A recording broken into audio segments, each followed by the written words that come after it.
The story of metrical lines in the English language begins with the work of a 14th century bureaucrat, courtier, and diplomat. Geoffrey Chaucer composed numerous works in the short and long form using Middle English and introduced rhyme and metrical schemes into the language. His magnum opus, The Canterbury Tales, is a collection of over 20 stories written in Middle English. The story is told from the perspective of pilgrims such as the knight, the miller, the cook, the man of law, the wife of Bath, two nuns, a parson, and others. Not only does Chaucer employ the point of view of characters from all walks of life, the story is also notable for its use of the vernacular English as opposed to the more formal French or Latin. Chaucer's syntactical and metrical innovations in his work are widely regarded as the beginning of meter in English. As a civil servant, Chaucer traveled extensively to Europe, and he was likely exposed to French and Italian poets. Boccaccio and Petrarch, whom Chaucer may have met during one of his trips to Italy in the 1370s, are two of his biggest influences. In fact, the Canterbury Tales is structurally similar to Boccaccio's The Decameron. The Italian language, and especially poetry, was lyrical and rhythmic, and Chaucer brought many of these Italian conventions into the English language. Chaucer's Canterbury Tales is comprised of familiar stories that speak of a knight imprisoned by Theseus, a story on the theme of chastity.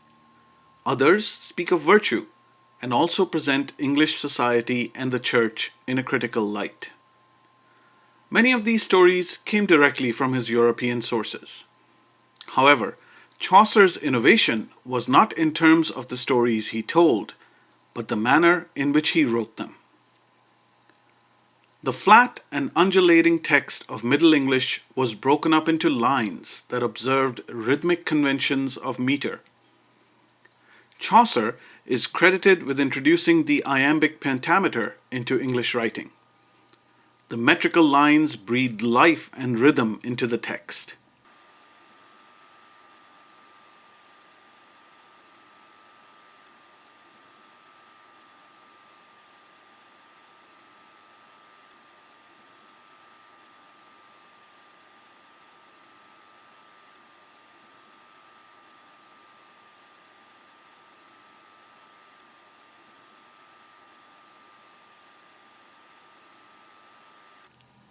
Chaucer writes in The Knight's Tale, "Whilom as old stories tellen us, there was a duke that hight Theseus. Of Athens he was lord and governor, and in his time such a conqueror, that greater was there none under the sun."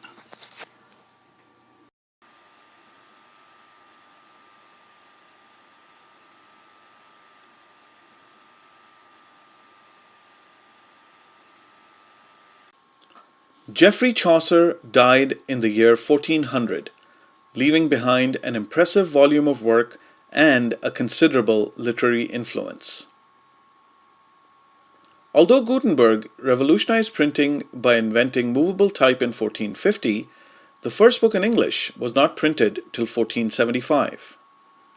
However, by the time Queen Elizabeth I ascended the English throne in 1558, printing was already well established in the country. Elizabeth brought an era of prosperity and cultural development. While the country burgeoned economically, the language also grew rapidly in the development of a standardized syntax through the works of notable authors and dramatists. Imagine an era where William Shakespeare, Ben Jonson, and Christopher Marlowe put pen to paper and composed prose, poetry, and drama in competition with each other, where they took the established syntactical and metrical traditions and challenged them with their innovations.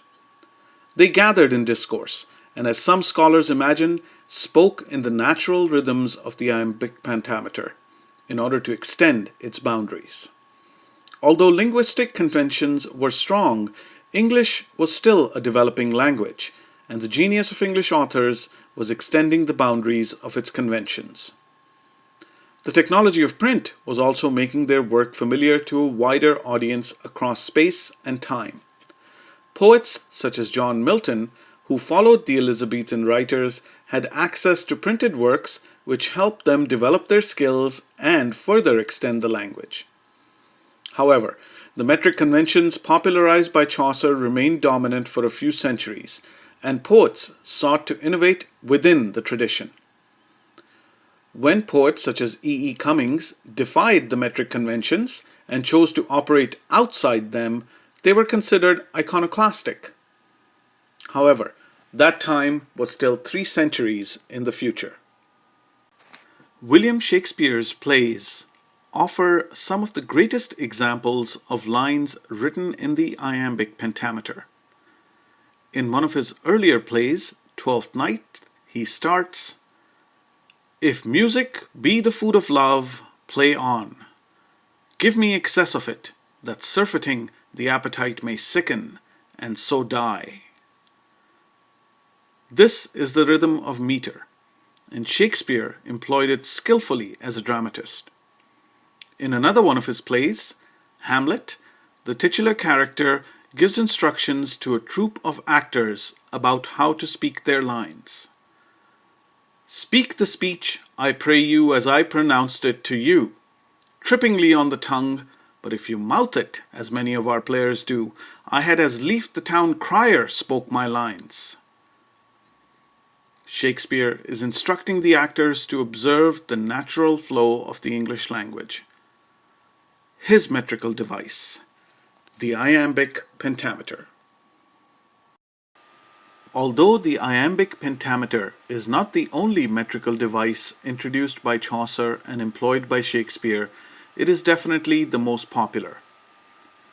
The characteristic pulse for iambic poetry is ti-dum, ti-dum, ti-dum, ti-dum, ti-dum. Each one of the ti-dums is called an iamb, and since there are 5 ti-dums in a line, the line is in iambic pentameter. Each ti and tum of a line is a syllable. Therefore, each line consists of 10 alternating unstressed and stressed syllables.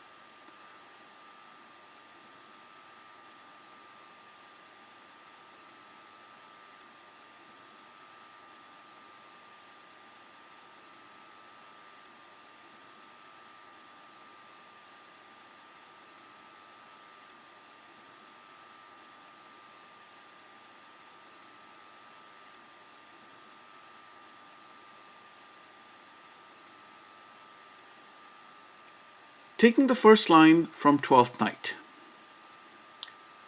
"If music be the food of love, play on." In the mouth of a more skilled actor, that line would take on life on the basis of its meter. Try it with the first line from Shakespeare's Richard III.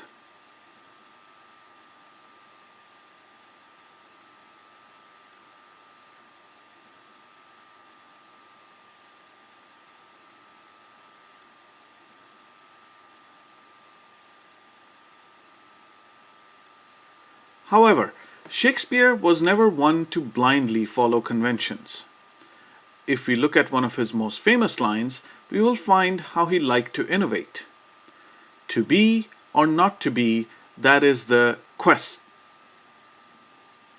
What happened to the second syllable in the word question? According to scholars, that incomplete hanging syllable increases dramatic tension by introducing a break where the audience does not expect it. In the hands of a skillful author and talented performer, lines of iambic pentameter are transformed into musical notes delivered rhythmically. The Royal Shakespeare Society and many acting coaches employ an interesting approach to explaining the iambic pentameter to student actors. The meter, they say, feels natural because it is the rhythm of the human heart. Ti-dum, didum, didum, didum, didum. A skillful performer will speak to the heart of their audience and can shape their emotional responses by varying the rhythm of their speech.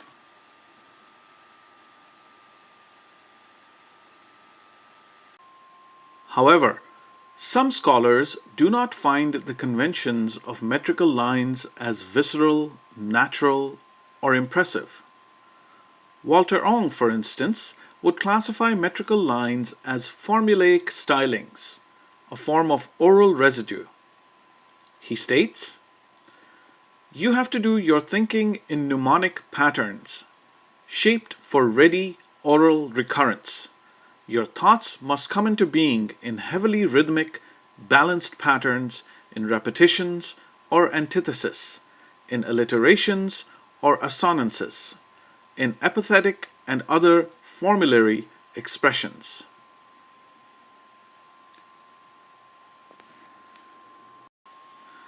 The jury is still out on whether prosodic conventions represent a natural flow of oral and written texts, or if they are simply oral residue.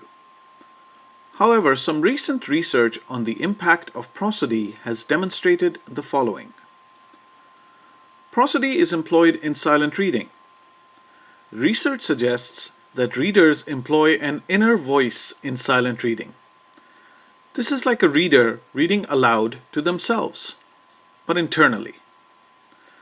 Textual emphasis and prosodic conventions which guide the reading make the reading more effective. Children with autism are unable to process multiple cues, such as inferring a speaker's intention from emotional prosody.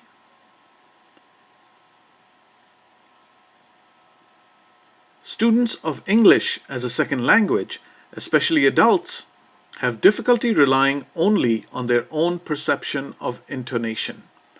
Tools that establish prosodic conventions can help those learners improve their production of both sentence and discourse level prosody.